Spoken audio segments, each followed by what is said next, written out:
all of our cacao got stolen. Now I'm going to tell you the story of how we still finally managed to get it back in stock. Going back about 6 months, the situation in Ecuador where we get our cacao from was getting pretty crazy. This is a special cacao. We can't just get this cacao from anywhere. We can't go to Guatemala or Honduras or any of these other countries, where maybe Peru, where people are commonly getting cacao and having a much easier time. We're sourcing a very, very special, very rare, wild grown cacao that's totally mycotoxin free and on a completely different level from anything else out there, as you'll know if you've experienced it. Now, going back a little ways, the government of Ecuador had the U.S. leave their base in Ecuador that they've had for many, many years. They said no more colonists here. And so the U.S. said, we're not welcome here. We'll take off.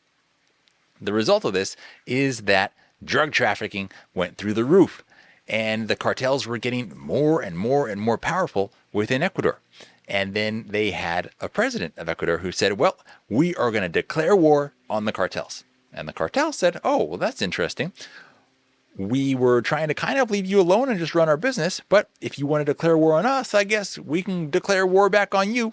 And things got extremely violent. Violence went absolutely through the roof in the country. You had armed gangsters walking into live TV news broadcasts and said, well, we're taking over this news broadcast now. So it got really gnarly. At the same time, there was a heavy, heavy season of rainfall in Africa. You're going to think, what does that have to do with this? Well, it ruined pretty much the entire cacao crop for the year and maybe even longer in Africa. And that's where most cacao in the world is grown. And if you take away a bunch of supply, that's going to mean it's going to drive the price up. And that doesn't just happen for African cacao. Something that happens there is going to drive the price of cacao up around the world.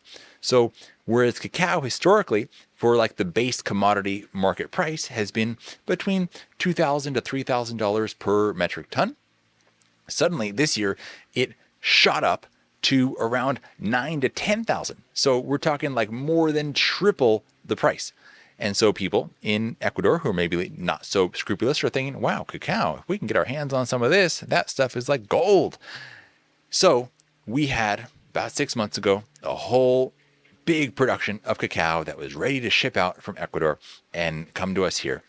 And it got stolen. It got taken. And it's very unfortunate, very frustrating.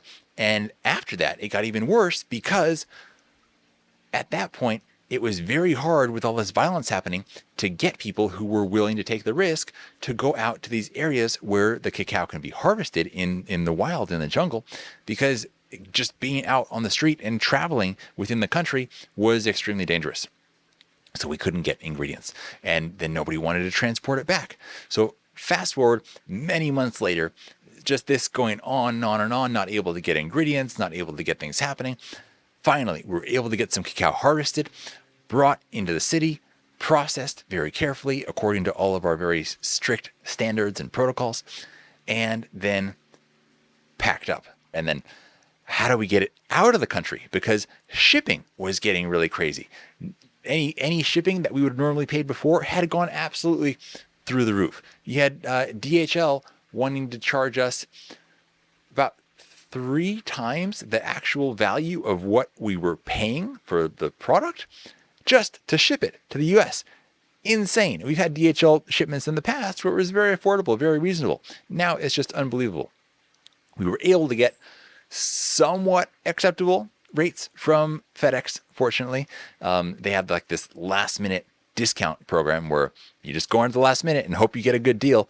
And that has resulted in a portion of the shipment so far being able to actually make it over to us. The rest is in Ecuador, because I think when you get on this last minute shipment list, they just kind of put you on a plane whenever they've got a little room here, a little room there. They throw you, a few boxes in there. So most of it still in Ecuador. We've got now a small amount.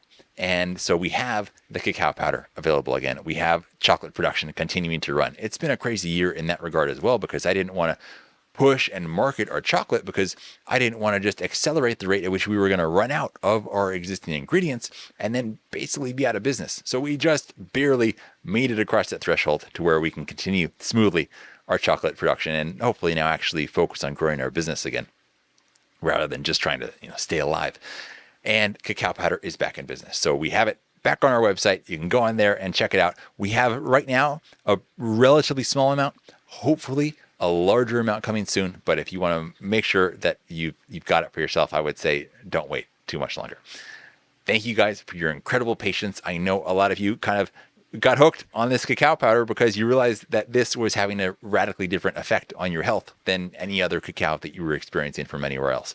So I know it was tough for everybody, myself and all of you included, not to have it for quite some time, but I am so thrilled to be able to have it back in action again now.